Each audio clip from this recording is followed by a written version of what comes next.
Today I bring you a Need for Speed 2021 video, but it's a little bit different because it's not particularly just 2021. It's about Need for Speed as a whole, possibly going back to every single year. Andrew Wilson's on the channel, everybody! Well, welcome, Andrew Wilson. It is good to have you here. Are you ready for the earnings call data? We're also incredibly excited to build a racing powerhouse with our proposed acquisition of Codemasters. These are amazing teams that we know very well, and we are adding significantly to our racing portfolio to drive growth. Formula One is one of the few truly global sports and is already seeing unprecedented growth in worldwide fandom, including in North America and Asia. We believe the combination of EA Sports and Codemasters can take the game franchise to an even greater level. We are awaiting the results of the Codemasters shareholder vote on our offer, which we anticipate having tomorrow, February the 3rd. Just so you know, that went forward, and yes, they all agreed. 96% of shareholders agreed, and the rest just weren't there. EA is buying Codemasters, and of course, their main focus, one of the big things, is F1. But what I've managed to put together from the clips of the last earnings call, which is going to be another one soon, talking a little bit more about what we want to hear about the next game, but this one was touching a little bit upon the Codies and how they're going to use them. Mr. Andrew Wilson, can you please tell us a little bit about your new games coming out? We have a deep and robust pipeline of new content with more than 35 new games in various levels of incubation and development for the future. We're looking forward to sharing a lot more about our FY22 plans in the months ahead, including our next Battlefield experience, which will mark a return to all-out military warfare. The game takes full advantage of the power of next-generation platforms to bring massive immersive battles to life with more players than ever before. Featuring maps with unprecedented scale, the team is focused, and the game is ahead of our internal milestones. We'll reveal the game in the spring and deliver a defining Battlefield experience for our players in the 2021 holiday season. You're probably thinking, hey, Battlefield, blah, blah, blah, blah.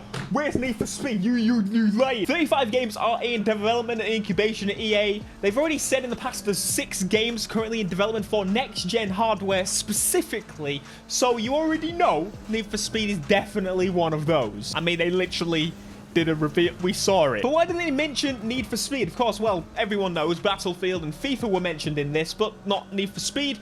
Why? Well, those are bigger titles, but also they did mention it in the questions, which we'll get to in a minute. Battlefield gets announced in the spring, maybe teased in the spring, announced in the summer. Need for Speed gets announced at the very end of the summer. So that's my explanation as to why it wasn't even mentioned there. The last Need for Speed was what? August? Dang. They had like a few months before launch. EA team, give us the questions. Question on Codemasters and as it relates to your commentary on sports and the accompanying growth rates by platform.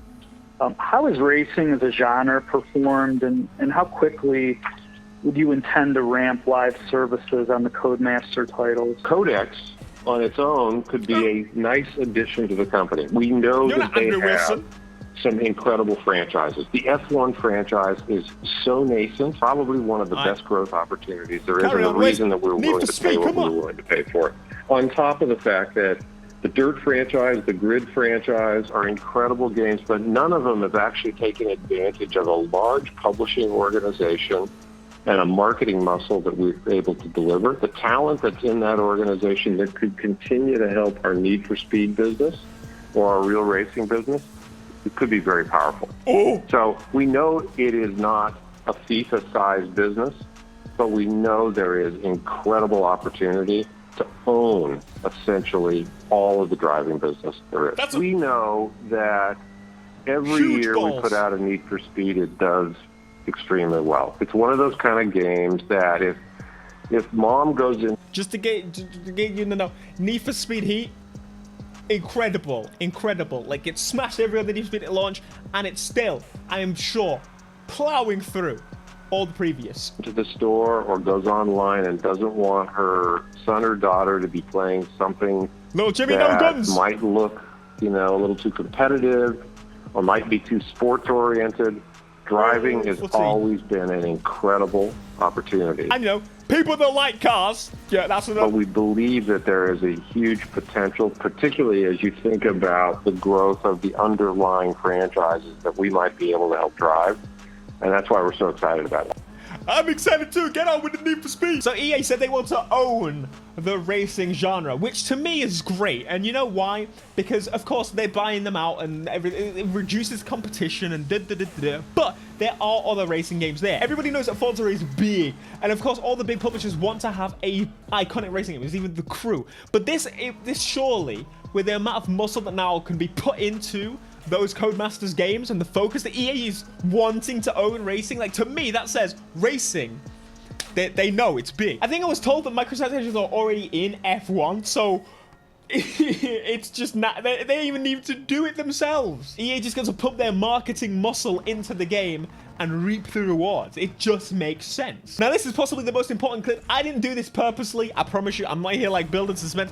This is the clip you want to hear. This was like one of the last questions. What, Mr. Wilson? Let's get on with it. On Codemasters, can you talk maybe just conceptually about what cadence could look like in that genre? Because obviously you already have Need for Speed on the docket for next year, but is that a genre where you could conceivably see a track title plus a rally title? By the way, I know you're like, oh, next year?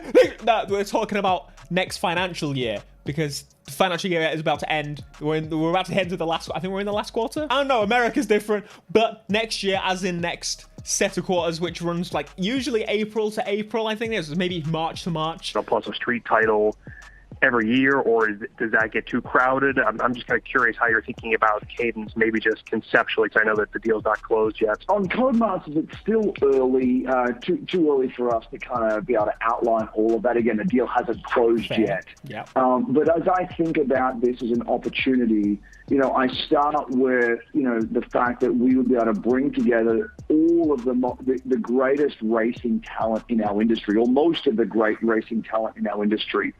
When I think about taking that collection of talent and pointing them at Need for Speed, pointing them at Formula One, pointing them at Grid, pointing them at Dirt, and thinking about how all of that might happen with regular launches of those titles, with really strong live services wrapped around them, which we don't yet see in the Codemasters games.